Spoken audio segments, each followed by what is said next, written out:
Imagine not being able to remember anything. Not being able to remember going to the park, the swimming pool, going on vacations, anything at all. Starting from a blank slate. Welcome to my world. When I was in the 5th grade, on December 27th, I was going around the arena when the horse took off with me, and my temple on my head collided with the horse's shoulder, making me fall off. Now, if anyone knows me, I don't cry from pain. So, when I fell on the floor, I was crying, and my sister right away, who was in the arena, ran to me and is like, something's seriously wrong because she's crying.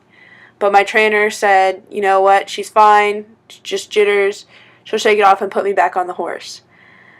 After an hour, I was still crying, and so my trainer told me that someone else would cool off the horse for me and clean him up, and to go put her dog Derby in the house. Well, I walked up the hill and I turned the corner and I came right back. When she asked me, "Where's Derby?" I responded, "Who's Derby?" Now, my trainer right away freaked out because I should know who Derby was, and she called my mom. And so all of a sudden I started repeating like a broken record. And all I kept asking was, what day was it? And when I'd find out it was December 27th, which so happened to be my brother's birthday, I would begin to cry. And then 10 seconds later I would repeat the same question. It was a cycle and a process.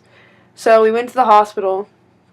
And when we got there, they did a bunch of scans, and they said that I'd hit my head real hard, which we knew. And they told me that, well, they told my mom that I might have amnesia and not remember some things. Well, all I remember is the next day waking up and there being people all over my room. And I just was scared because I didn't know what was going on. My temple was throbbing and I was in a lot of pain, and I just was confused. Christmas was a few days earlier and I couldn't remember the presents I got. To this day, I still don't remember that month after, except wanting to go back and work out and get on the horse right away. And so when the month was up, I got back on the horse, and well, it was a different horse than before, and it threw me. So it was a really rough start getting back on, but I've always believed strongly that you always got to get back on the horse once you fall off. So I ended up going farther with my horseback riding career and competing. Today I don't horseback ride anymore because I cannot afford it, but I definitely learned a lesson from this whole experience. I definitely found myself because when I hit my head, I felt something I never felt before. I felt a connection with God, which I've never experienced. And today I still feel extremely strong about it. I realized that with a hit like that, and for me to lose my memory, the repercussions from it should have been a lot worse. I could not be able to walk. I could not be able to talk, not think, not be able to do things by myself, and yet I'm able to function properly.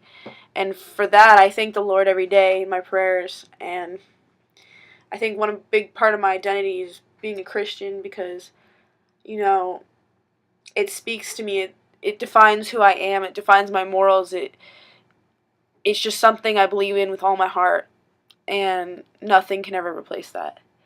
So my identity was shaped by this concussion. I believe that you live life to the fullest, and this definitely made me open my eyes to realize how precious and fragile life is.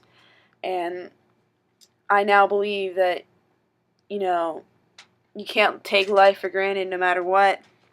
And with the Lord by my side, I just pray that every day is a safe one. And I'm grateful overall for this concussion because I believe that everything happens for a reason. And this concussion gave me the ability to restart my life and become a better person. And so I believe that this is the thing that truly shaped my identity and made me who I am today.